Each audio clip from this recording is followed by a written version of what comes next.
also making it so that people can participate online. We have a Zoom link going, and so Deb is moderating our Q&A over there.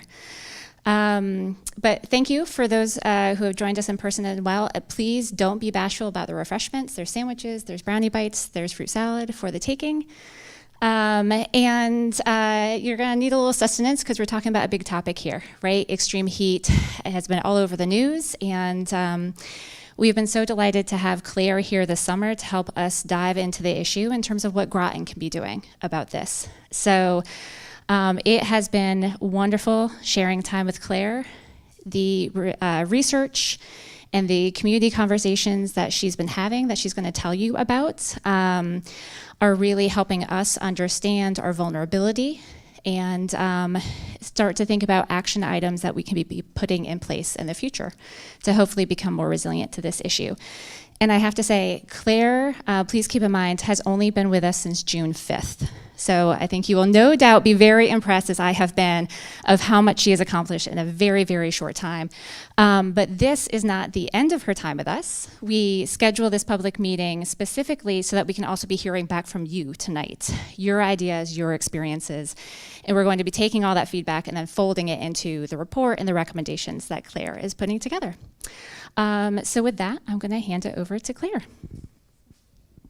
Thank you, Megan, and thank you all again so much for coming tonight. I really appreciate you being here.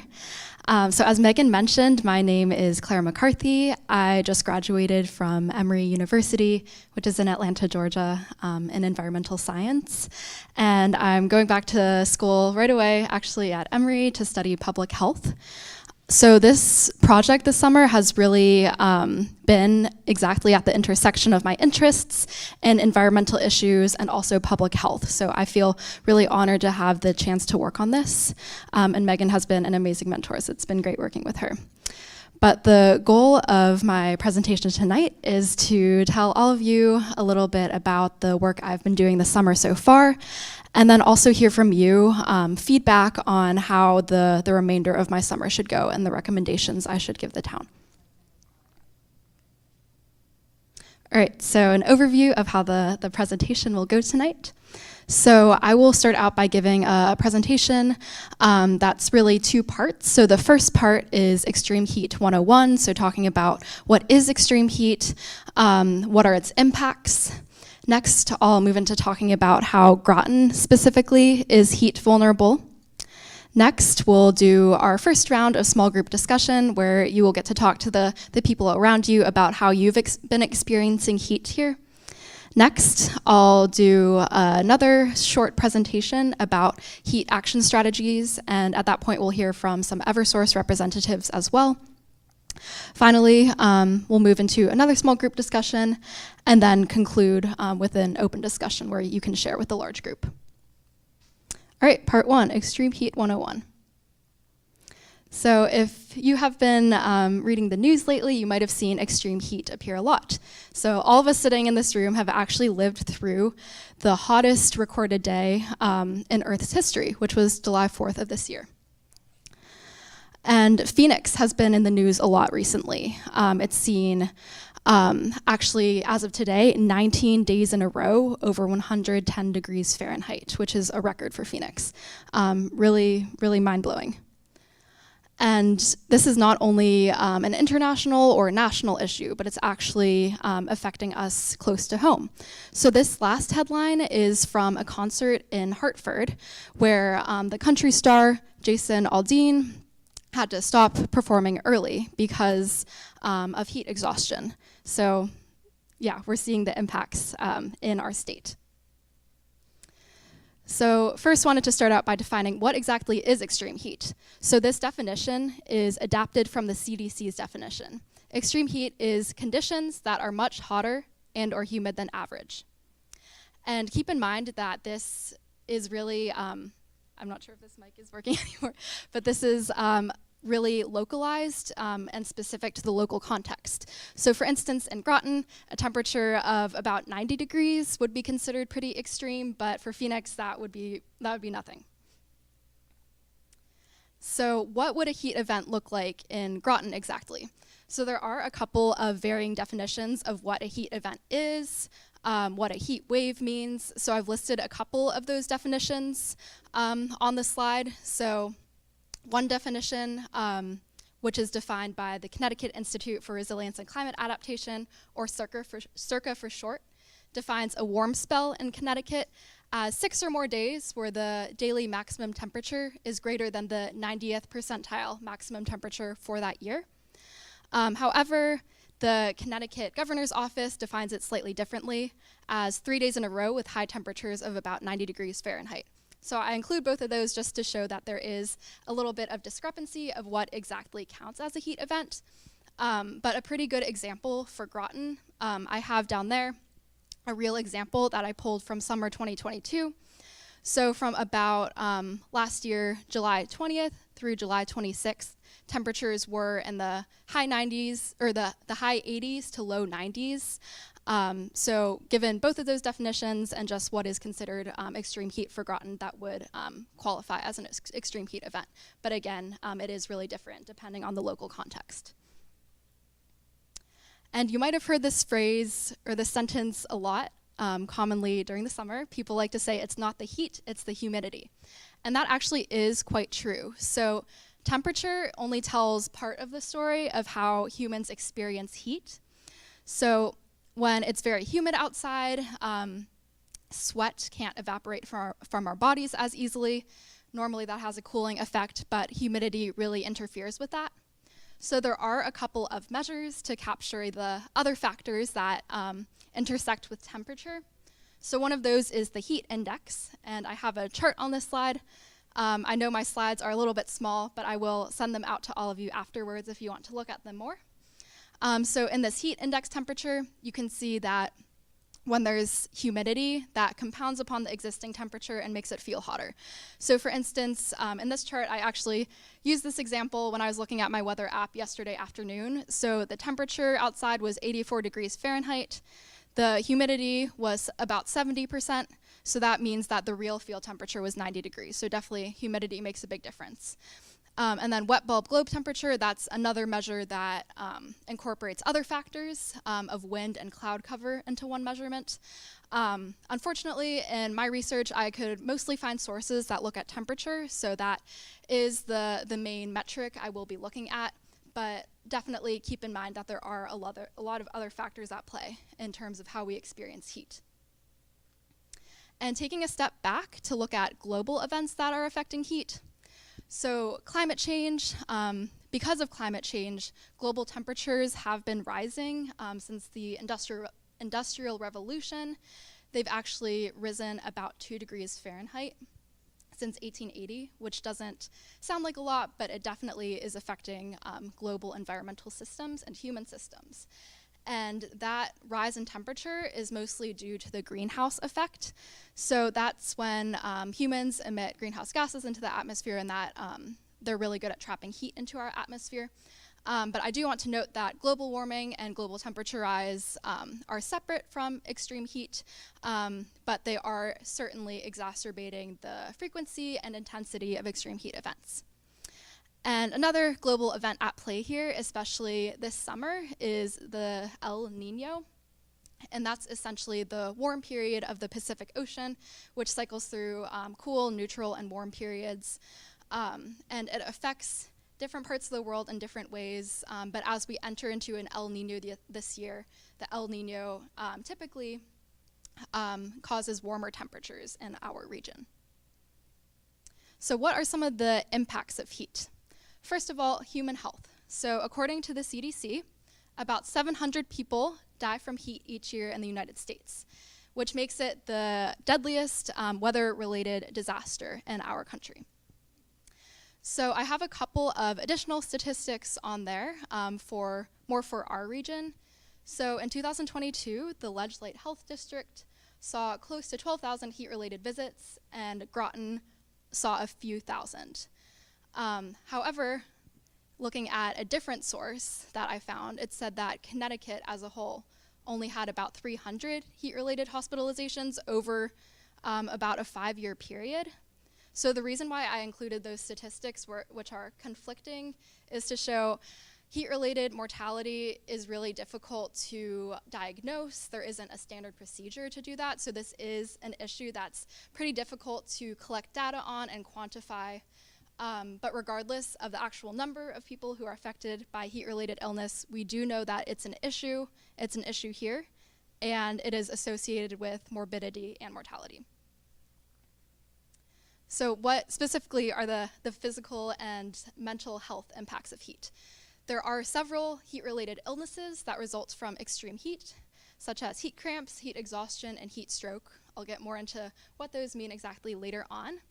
And those mostly occur because of the body's natural response to heat stress. We have a couple of cooling mechanisms that kick in when we experience heat. So the first is blood flows to the skin to dissipate heat into the surrounding environment away from the body. And then also sweating, because when sweat cools, that provides a cooling, or when sweat evaporates, that provides a cooling effect.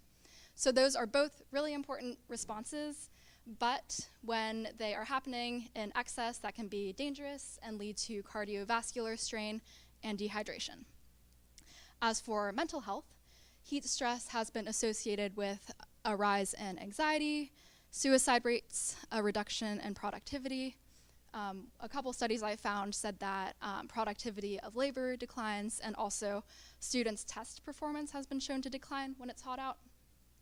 It's also associated with irritability and aggression because when temperatures are high, adrenaline production tends to increase as well. And taking a step back to look at broader community systems, heat has an impact as well. So extreme heat can have infrastructure and transportation effects. There are certain construction materials that tend to expand during heat, such as concrete, asphalt, and when they expand, they can sometimes buckle, which can be really harmful. And vehicles can also overheat and not function as well. For instance, in Phoenix a few years ago, some airplanes were actually grounded because it was too high of a temperature to take off safely, because hotter air is less dense and doesn't provide as much liftoff for the planes. And I found one study that said the same could happen for LaGuardia Airport in New York in a few years as temperatures continue to rise. Heat can also impact energy grids because there's a higher energy demand during heat events with air conditioning, and this can put a strain on the grid and make blackouts more likely. Heat has some various impacts on agriculture. It can provide a longer growing season, which would be beneficial. However, it might also exacerbate pests and drought. And hospitals, one of my previous slides mentioned heat-related hospital visits, and that can put a strain on hospital systems. And heat does not stand alone as an environmental issue. It does tie into a couple other environmental factors. So firstly, as habitats warm, this might expand the range that insects like ticks and mosquitoes can live in, because these insects tend to do a little bit better when temperatures are a bit warmer. And of course, that is concerning for Connecticut, where Lyme disease is an issue. Rising sea levels is also exacerbated by heat, because warmer ocean water expands and takes up more space. It's also linked to worsening air quality, because the conditions of heat waves with a lot of still air and a lot of sun can facilitate the production of ozone. And also, as we all know, with the wildfire smoke that we've been experiencing this summer, extreme heat can definitely make the conditions for wildfires more likely. But these impacts don't impact everyone equally. Heat is a social justice issue that impacts certain people more than others. So I've sort of broken down thinking about heat as a social justice issue into these three layers. So the first is heat exposure. So that's thinking about how much heat are people actually experiencing, like how long are they experiencing for and to what intensity. So some factors playing into heat exposure are how much time does someone spend outdoors and how many paved surfaces are in the surrounding environment. Secondly, heat sensitivity. So to what degree are people actually affected by heat when they are exposed to it? And some characteristics that might make someone heat sensitive are if they have pre-existing conditions or if they're of a certain age. And then finally, what is someone's adaptive capacity? What ability do they have to adjust to or cope to heat? And that usually refers to a person's mobility. Are they able to escape a dangerous situation if they need to? And access to resources. What resources do they have to help themselves respond to heat?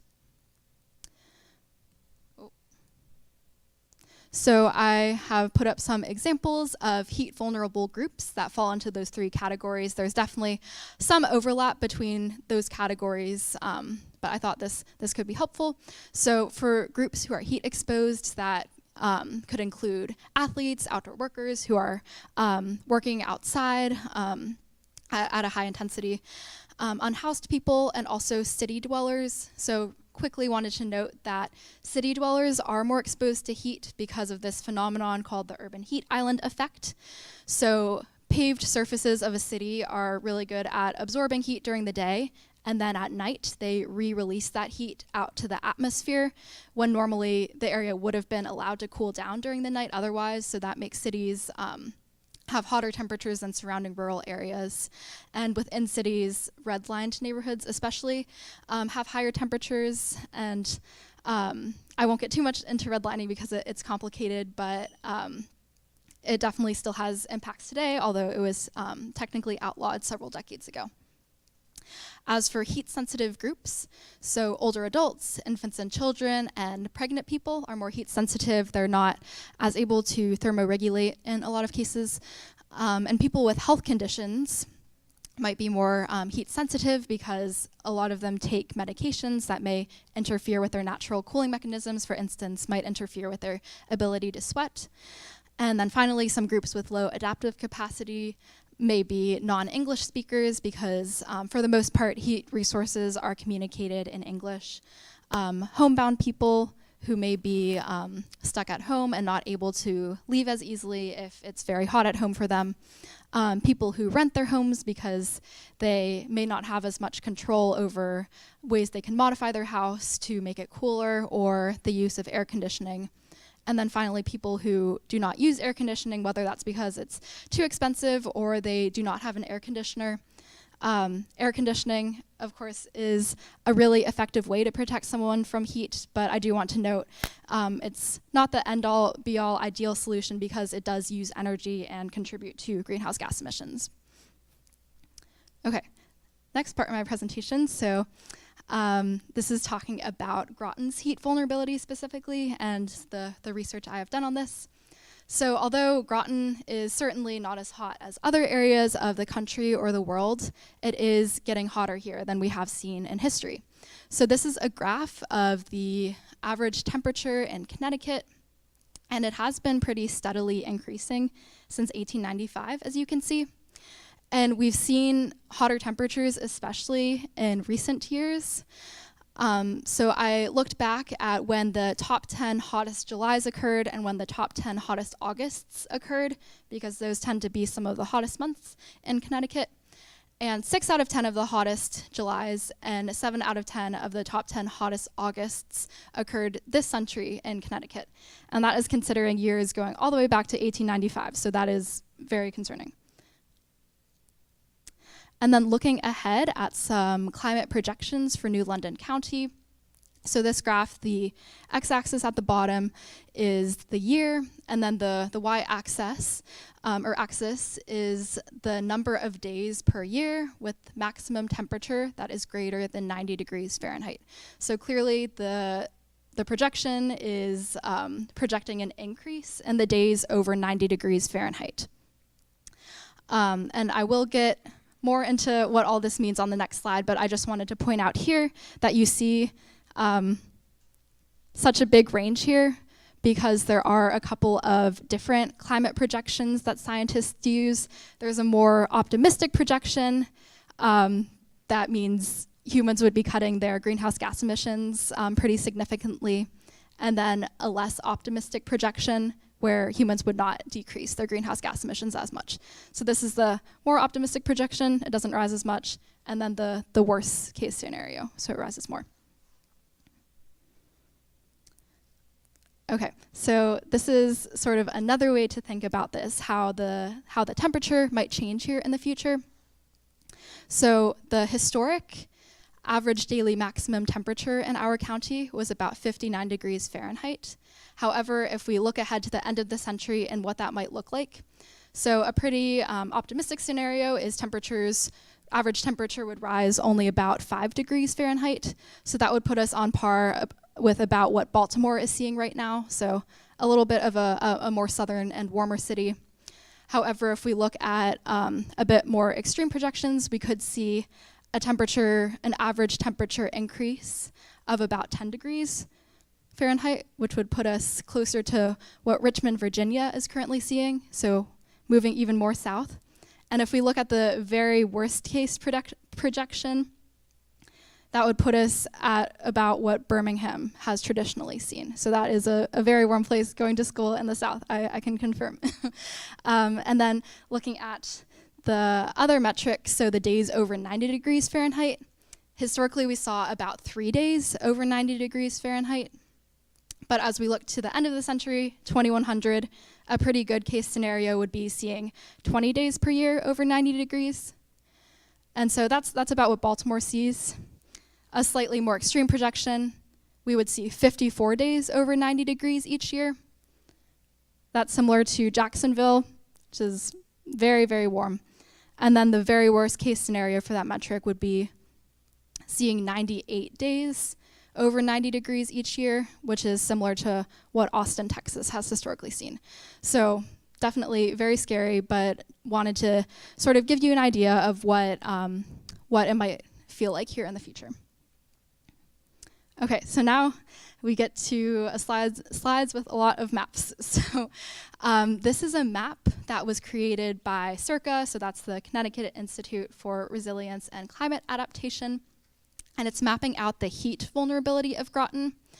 And so the darker red colors means that area is more heat vulnerable, lighter colors means it's less heat vulnerable.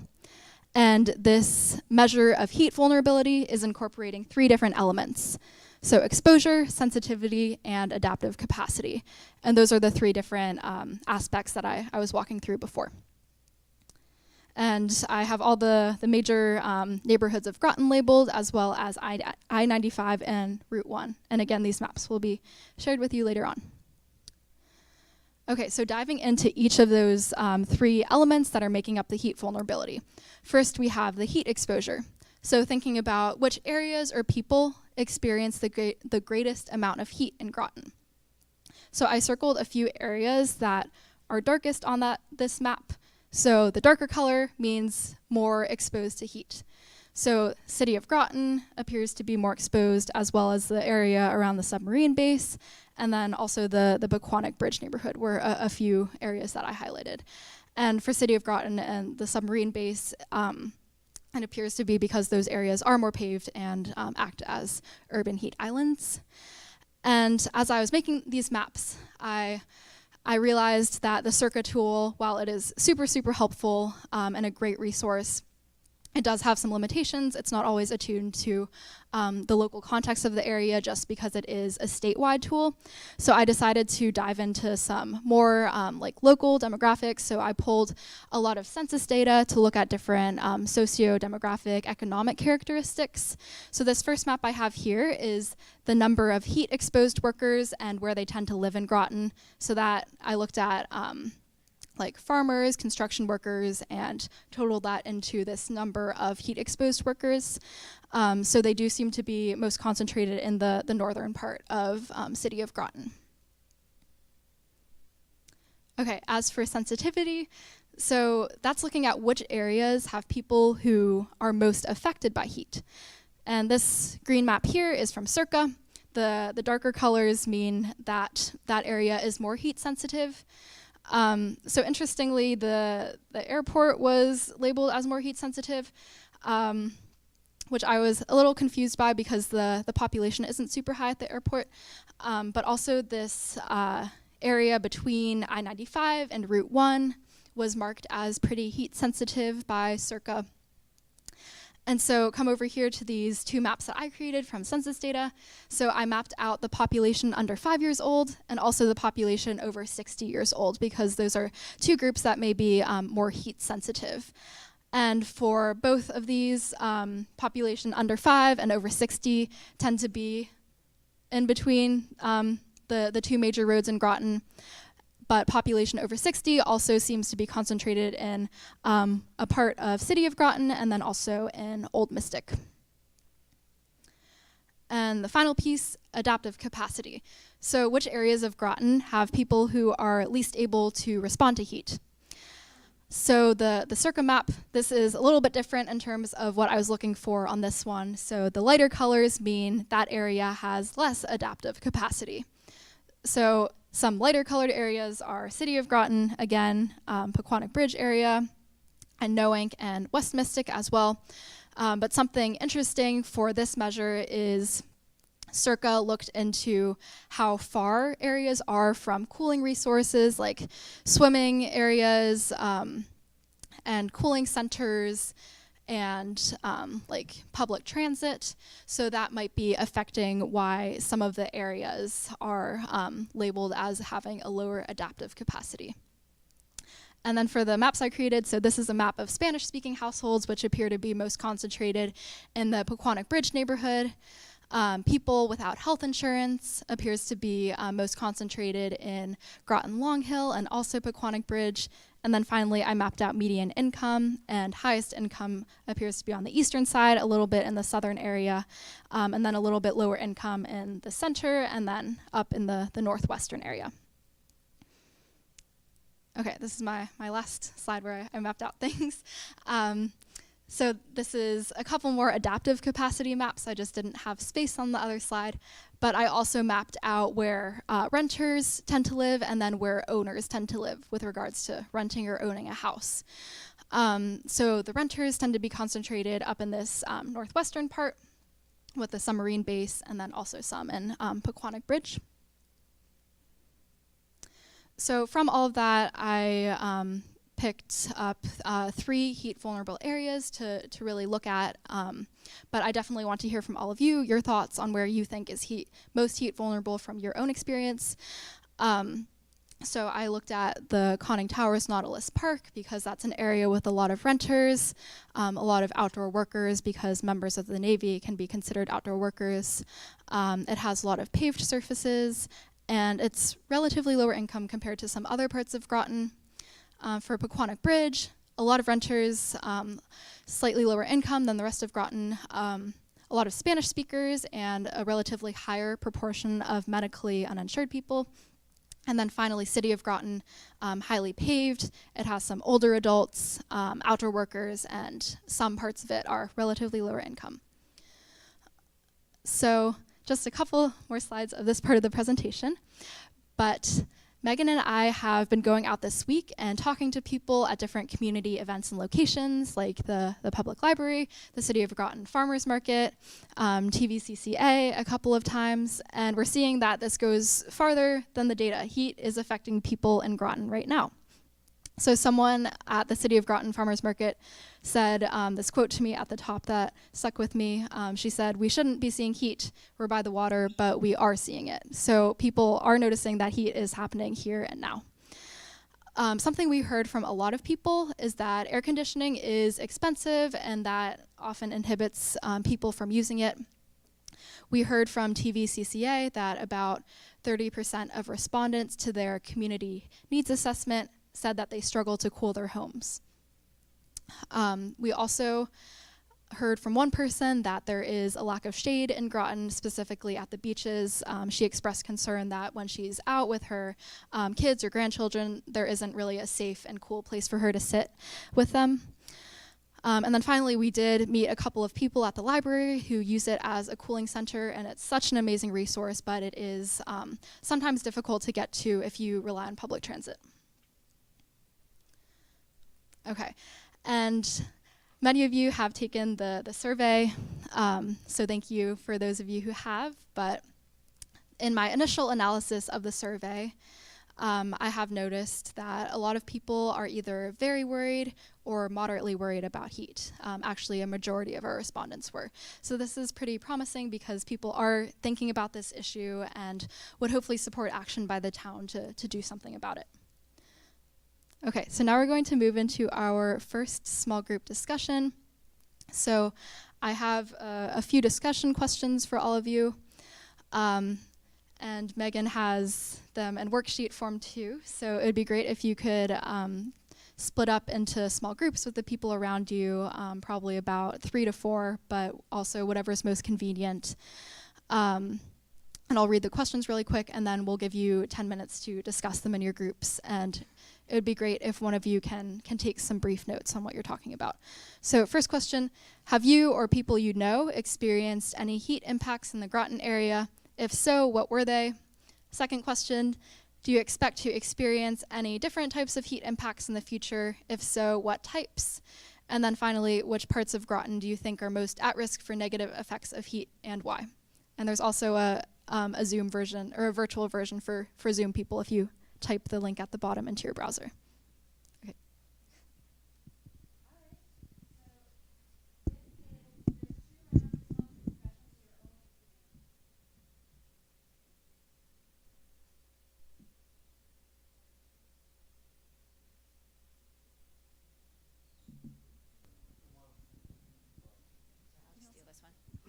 There are 2 rounds of small group discussion, as Claire said. So the front of the page is round 1, and then the back of the page is round 2. And it's just those 3 questions that you're starting with now. And we will help break you into groups.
Okay, this is your 1-minute warning.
Okay, if everyone can turn back to face the front, we're going to continue with the presentation.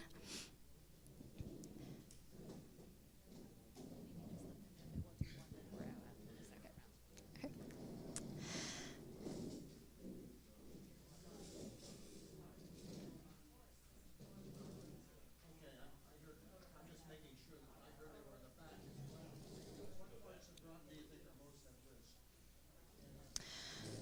All right, so there will be a second round of discussion as well, and then after that second round of discussion, we will do a report out from everyone. So you will have a chance to share what you've been talking about later on. Right. Okay, so the second part of my presentation is a lot shorter, I promise. Give everyone one more second. So this part of the presentation is a little bit more hopeful. It's about heat action strategies, how we can respond to extreme heat. Oh, you're good, you're good. Oh, okay, sorry.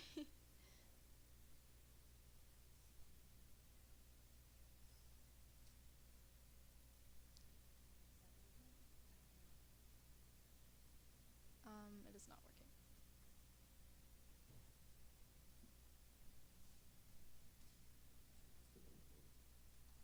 Yeah, thank you. So when we talk about heat action strategies, you can group them into two main categories. There is some overlap, but I've been thinking about heat action in terms of mitigation and adaptation. So heat action mitigation refers to measures to reduce temperature by modifying the physical environment, while adaptive measures are more social and behavioral adaptations, or measures that you can take to decrease an area's heat risk. So I'll go into a few examples of these. So some examples of heat mitigation. So those are the infrastructure modifications. The first is cool roofs. So on the left side here, I have a couple pictures of some cool roofs, both in New York City. The top one is part of New York City's Cool Roofs program, where workers go out and paint the roofs of flat buildings with this special reflective white paint that will reflect heat from that building. And then this is another type of cool roof at the bottom. It's a green roof, which means that plants are planted up there and they provide cooling, not through reflectivity, but through evapotranspiration from the plants.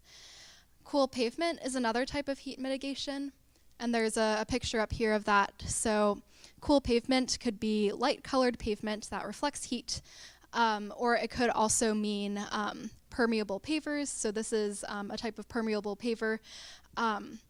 There are spaces in between the paved parts for grass to grow up in between, and that provides cooling through evapotranspiration and lets water seep down in there as well. Shade canopies are another strategy. So this is a shade canopy over a playground, and that keeps the playground a lot cooler by blocking the sun and makes it safer for kids to touch that playground equipment if it's very hot out. And of course, the major heat mitigation strategy is reducing greenhouse gas emissions, which would curb global temperature rise. Unfortunately, that is outside the scope of my project this summer, since I'm only here for a few weeks, but Megan will be addressing this with the Groton Climate Action Plan that she's going to develop, so she'll speak a little more about that later. Okay, so heat adaptation, some examples. Oh, went too far. Some examples of heat adaptation. First are cooling centers and shelters. So cooling shelters are usually air-conditioned spaces that are set up during heat emergencies. So this bottom left picture is from the 2021 Pacific Northwest heat wave in Portland, Oregon. So this was a space that was set up for that heat emergency, and people could come in and take shelter from the heat. And then this one on the right is an example of a cooling center in Boston last summer. So this is more casual. It's outside the public library, and it's just a cooling center is a public air-conditioned space where people can go if they want to cool down. So it's more, it would be like part of someone's daily life to go there. So a good example of here is our public library. Check-in calls are another type of heat adaptation. So New York City has a good caller system where volunteers can sign up to call heat vulnerable people during extreme heat events and make sure they have the resources they need. Early warning system is another adaptation, so that's getting the message out to people in advance of a heat event on how they should respond to protect themselves during that event. And then finally, utility assistance. So Phoenix, for instance, provides assistance to residents during heat events, so they have access to air conditioning. And a few examples from our own state. So Connecticut actually has a statewide hot weather protocol that's activated by the governor's office. And in those cases, people are encouraged to call 211, which is the United Way's number, and the United Way will help people find cooling centers close to them. New Haven has an ordinance for new buildings. They're required to have some heat reflective measures. So this is a picture of the new community center in New Haven. So its building has some heat reflective properties, and the sidewalk, if you can see a little bit, is a lighter color to also reflect heat, and it has some overhangs to provide shade. And then this picture up here is a picture of Circa researcher Yaprok Onat, and she is attaching a heat sensor to a tree in Norwalk. And this is a really interesting study where Circa is researching which parts of Norwalk are hottest, and this can help Norwalk to target its heat action strategies in the future. And these are a few individual actions that we can take to beat the heat, and this will feed directly into Eversource talking about some energy measures. So I'll just run through these really quickly. So of course, hydration, super important to prevent dehydration. Opening windows at night can have a cooling effect, and then shutting the windows during the day to keep out the heat. Checking on neighbors, especially those who might be more heat vulnerable, can really help their safety. Be prepared. So blackouts can be more likely during times of extreme heat. So know where you can go and what supplies you should have on hand. Stay informed. So if you aren't already, you can sign up for CT alerts to hear about when the or when the Connecticut heat protocol is in effect. Using fans can be super helpful, but keep in mind that if it is super hot outside or even really hot inside your home, it's not safe to rely on a fan as your only cooling measure. And finally, recognizing heat-related illness is crucial. So here in this chart, I have listed out some symptoms for heat exhaustion and heat stroke, which are two really severe forms of hyperthermia. Heat stroke is definitely the most severe and requires immediate medical attention. So now I will pass it off to Eversource to speak for a bit.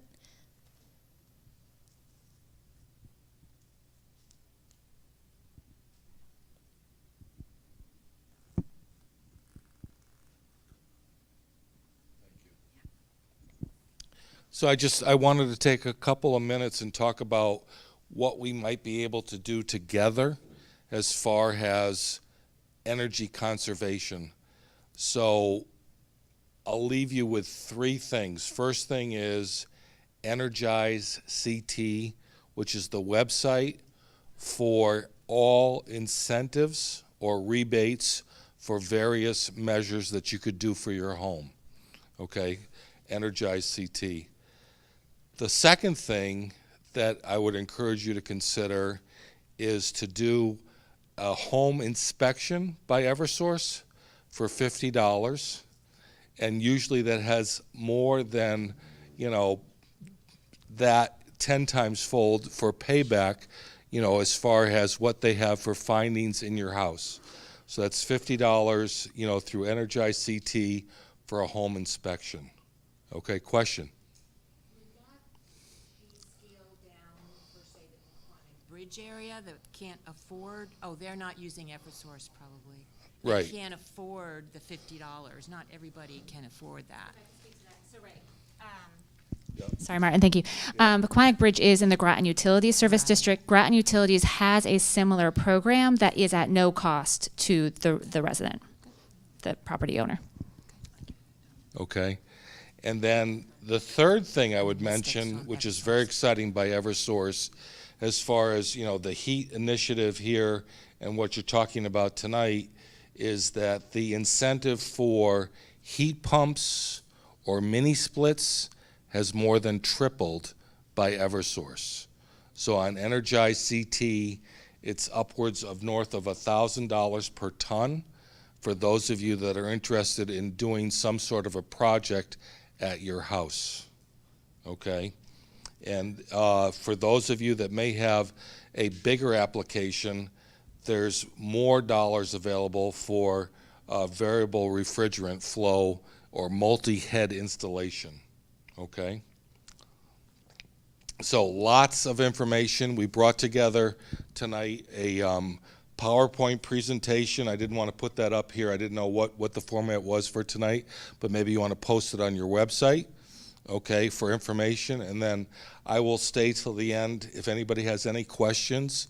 And then, I'm here with Teresa, my counterpart for community relations, if you have questions, for the Martin P-Tech from Eversource.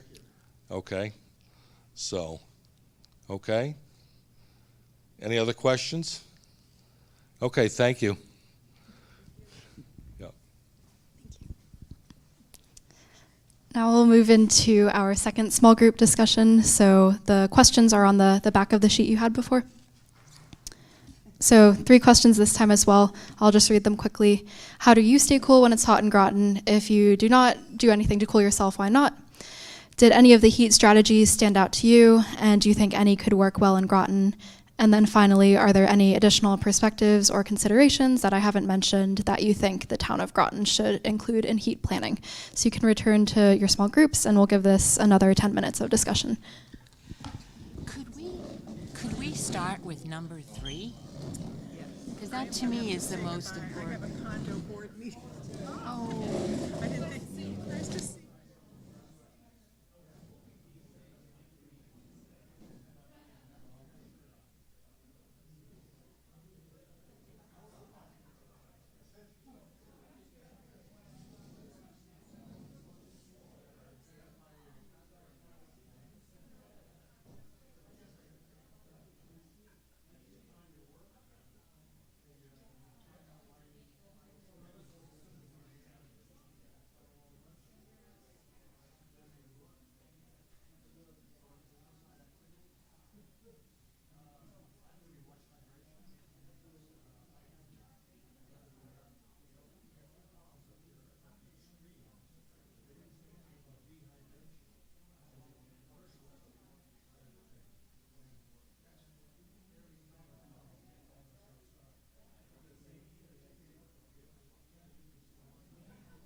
1-minute warning.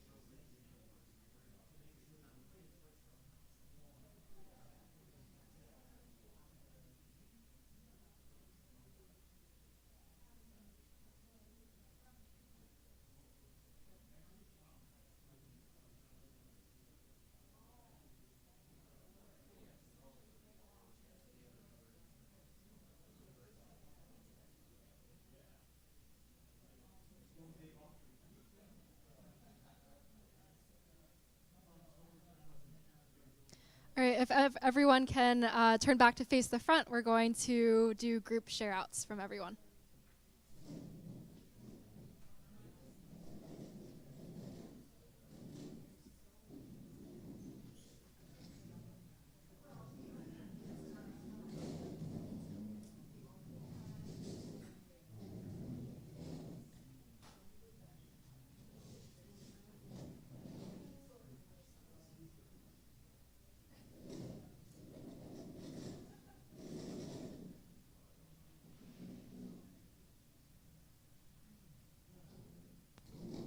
Okay, thanks everyone. So we're going to go around the room and each group can take 30 seconds or so to just really quickly share what you talked about during the discussion rounds, and then from there we can move into more of an open discussion and Q&A if there are topics people want to expand on.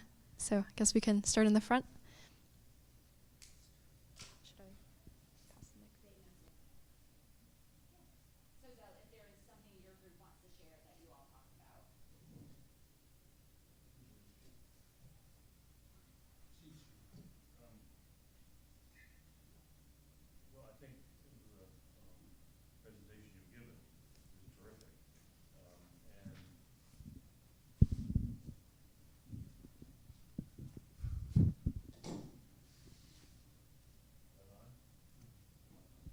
Is it on now?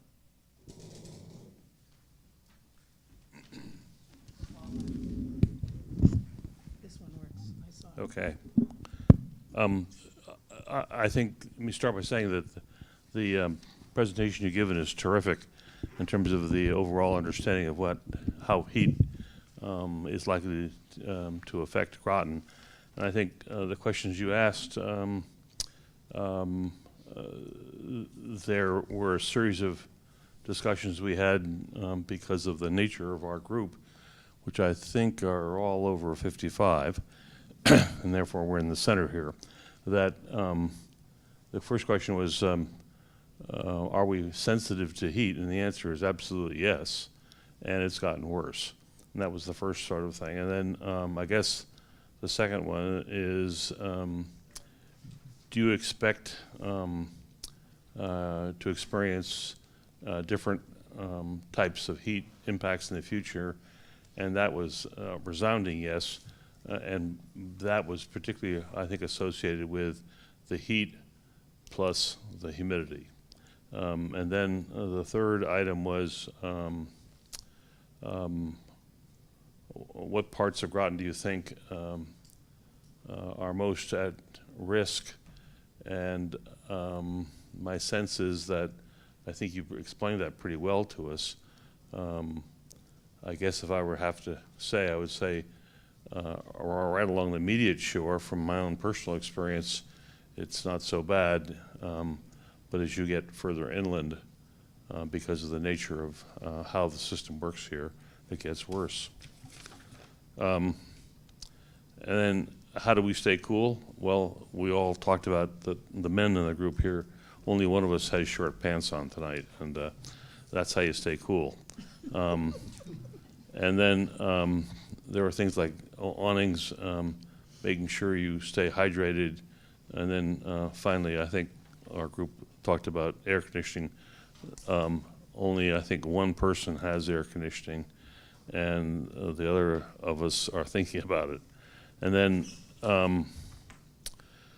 did any of these strategies stand out? And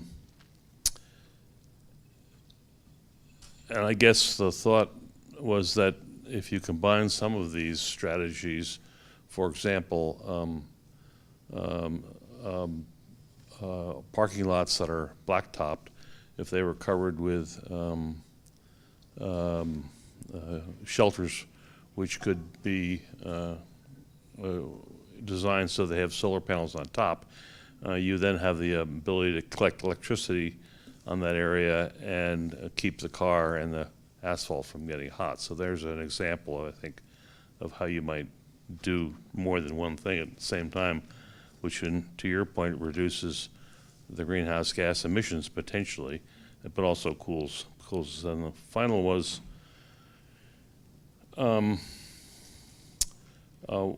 what additional perspectives or considerations that town should include in heat planning.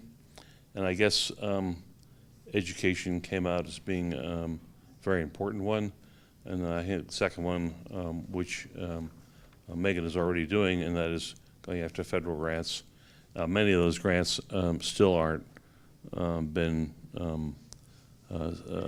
issued, or the guidance for them has not been issued by the federal government yet. And so those are the two big takeaways that I think our group had. Anybody disagree with that? Thank you so much. Any volunteers for other groups want to report out maybe something different that you talked about, other suggestions that you had? One of the other ones we pointed out was about green trees. People, I don't think I need that. Okay, can everyone hear? People can hear me. In any event, trees that are not too tall, because then they become a problem in hurricanes and windstorms and ice storms and so forth. But planting of trees is very important, and a lot of green grass and pavers, permeable pavers with grass growing up through them and so forth, so that you have water being able to sink in, but also they're not so hot as blacktop. Yeah, those are great suggestions. And in case it didn't get picked on the recording, or anyone didn't hear, it was the importance of trees, but also thinking about the height of trees, because very large trees can then become hazardous during windstorms, hurricanes, and also permeable pavements, things like that, that incorporate vegetation that can actually soak in the water and provide some evapotranspiration as being effective. Excellent. Last thing I'd point out is when Zell talked about the parking lots covered with solar panels. That also works good for when, like we had a day like Sunday where it's raining so hard, you can get rain coverage so that you can walk to the store without getting drenched. Yes. And that also works well in the wintertime because it keeps the snow off the parking lot, saving them on plowing. So Yeah, maybe even icing, you know, salting rather. Yep. cutting down is important. People, they don't like doing that, so that helps that way as well. Absolutely. So the comment was about dual benefits of parking structures, parking canopies, and helping shield from inclement weather year-round. Absolutely. Something we didn't actually talk about, but I think it's compelling to think about how every agency could address climate concerns, including heat, in terms of every aspect of decision-making. Absolutely. We're really excited that Officer Sharif is here with us tonight. Claire and I listened to a really interesting webinar a couple weeks ago that presented some research from South Carolina, and one of the types of professions that they actually researched in doing this work was police officers, people who are working outside in the extreme heat and actually assessing the impacts of heat on police officers and other different types of crews that work outside a lot. So it goes to show you, right, like it impacts everyone, it impacts all of this. It's a whole system-wide issue that we have to deal with. Any other comments, questions even? Questions for Claire on what you heard tonight? Frank, should I grab your? We know this one works. We had a couple of odds and ends that maybe would sort of intrigue you a little bit. We seem to be thinking a bit about beaches and the fact that we are blessed with having 2 beaches in town, plus Bluff Point. But the accessibility is an issue. The parking is a major problem. And so the potential for maybe public buses at a time when a high alert had been issued, that there could be some ways to deliver and pick up. Obviously, there's a carrying limit on beaches, but just to make it more accessible for people to be able to go. And how many of you have ever gone down to Esker Point thinking, oh boy, this is a perfect day to be down here, and there's not a parking place to be had? So that's one idea. Coupled with that was the idea that perhaps during heat waves, to arrange for public buses, which would include things like seat, but also the center here, to do on-call pickup, to go to cooling centers like this one, or to go to beaches. Again, trying to figure out what we already have that we could just use for short-term, we hope short-term, heat waves. We liked the idea of the shade canopies for playground areas, again for beaches that do not tend to have a lot of trees. You can bring your own umbrella, but if you don't have one, you're really pretty exposed. So at least maybe somewhere along the periphery to have some shade canopies. Another request was to require all utility companies to provide energy assessments free of charge. Hooray for Groton Utilities that they are doing it.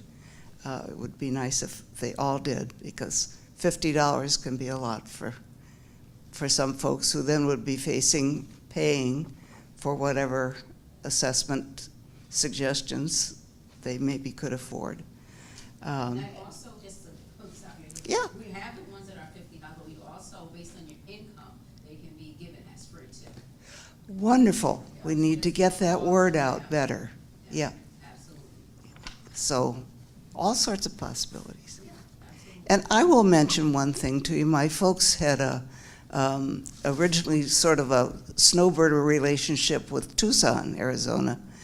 And the first thing that they had to do was to get the appropriate kind of concrete around their swimming pool.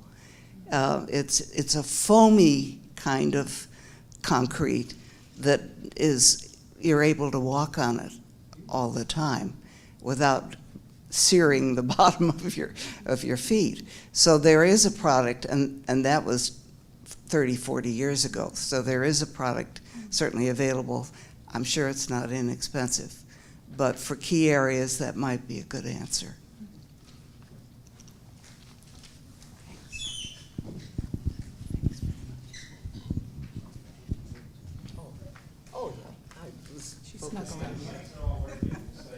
Okay, thank you. I was just trying to get my steps in. Right. Any other, I know we're wrapping up in time here. Any other comments, suggestions, questions about next steps for us? Do you have one? I have other suggestions, but should I save that for another part of the meeting? Nope. Okay. Please go ahead. So one thing I was looking at was maybe twice a year, air conditioner cleaning could be provided for free by the town for residents who would bring their air conditioners to a designated location, and perhaps volunteers could be trained to clean it for them, either in the fall or the spring, or both, because that is important for health as well, so they don't mold. Oh, I don't think it's on, is it? I think so. Oh, okay. So that way, people with window air conditioners could bring them to be cleaned, preventing mold issues in the future. Something else is changing during heat waves, or perhaps permanently, have early morning and evening hours for town buildings. shower access for the unhoused during heat waves, extremely important. A long-time goal, I don't know how many town buildings have generators, but to have a goal making sure every town building has generators. Start burying power lines. And all new construction be required to have certain heat mitigation elements. In Australia, there's a public bus used in Adelaide that is electric, but they go to a collection, solar collectors provide the electricity for this bus to run in their town. It's called Tindo Electric Bus. And then there's the question of white paint versus white roofing that we had discussed. White roofing, I've read one study that said it actually makes the climate worse because it cuts rainfall, but maybe white paint would be different, but it'd be something to look into. And beef up the rec center for long-term people who need to get out, beef it up for people to use, and beef up transportation to get there. So that's it. Thank you. Yeah, those are all fantastic points. And we spoke with one woman at Groton Public Library when we were doing some tabling who explained to us, right, she's disabled, she can't drive, so she's reliant on the bus that services here, and she's able to access this building and the library, and she does in part for cooling benefits, but the bus only runs certain hours in the morning, and then the routes are done by 3 o'clock in the afternoon. So it was really helpful to hear that from her, because it helps us think about those types of changes that would be needed to maybe help the community, especially during those times of extreme heat need. Okay. Absolutely. Yeah. Would you mind moving the microphone over? So even if the microphone doesn't make it that much louder, it helps to get picked up on the recording. Is it on? Yep. Oh, okay.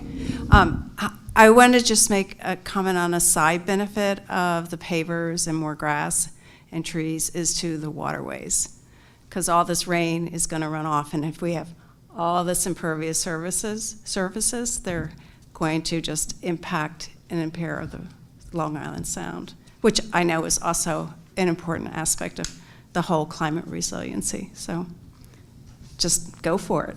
Yeah, absolutely. Love that encouragement. A few months ago, we submitted a grant proposal to the National Fish and Wildlife Foundation, which the Alliance, I know, helped us with a letter of support for another proposal we wrote to that same grant program. But it would really help us gain the in-house expertise to be able to do impervious pavement. Thanks to our ARPA funding, our American Rescue Plan Act, the town is actually purchasing the vacuum truck necessary to maintain pervious pavement. So now we're really trying to jumpstart, okay, well, how do we do the evaluations of the best places for this sort of thing, and how do we gain the in-house technical expertise to be able to design and implement them?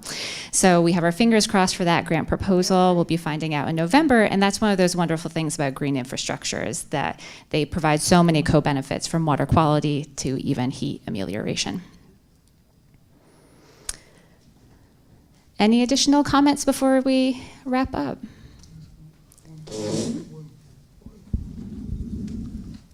Some assistance programs for people who can't put window air conditioners in, because even a small one weighs 30, 40 pounds. So some big elderly people or people who are just not strong enough for one reason or another can't put them in. So it's the only comment I have. Thank you. Yeah, it's another great suggestion. It's one thing to be able to purchase one. It's another thing entirely to be able to actually put it up and make it useful. So that's a great idea. Okay, Claire. I just wanted to say, I hope this is the beginning of a much rapidly increasing visibility of the problem and the town's response to the problem. I look forward to hearing more about your work, and encourage the town council to take this on as well. And I appreciate your being here tonight. Thank you. Thank you so much, Chris. And one of the things we're really excited about is Claire's time with us really helped us jumpstart our work on heat. This is all going to get folded into a climate action plan that we're going to be developing. It was just announced in June that we're receiving a state grant to actually support us with the climate action plan. So all of the work that Claire is doing and will continue to do will get directly folded into that. And through that climate action plan development process, we'll be doing tons more meetings, community outreach, tabling events, surveys, all those things to try to get people involved in the process. Will Claire be coming back? Will Claire be coming back? Yeah, to do more work. I mean, she's got a good start. Unfortunately, probably not. I have one more year of my master's program, and then after that, I'm not sure where I'll be yet, but to be determined. Yeah, but thank you all so much for coming. I really appreciate it, and all of your ideas have been super valuable, and I'll definitely include them in my my report of recommendations. So, have a good night, everyone.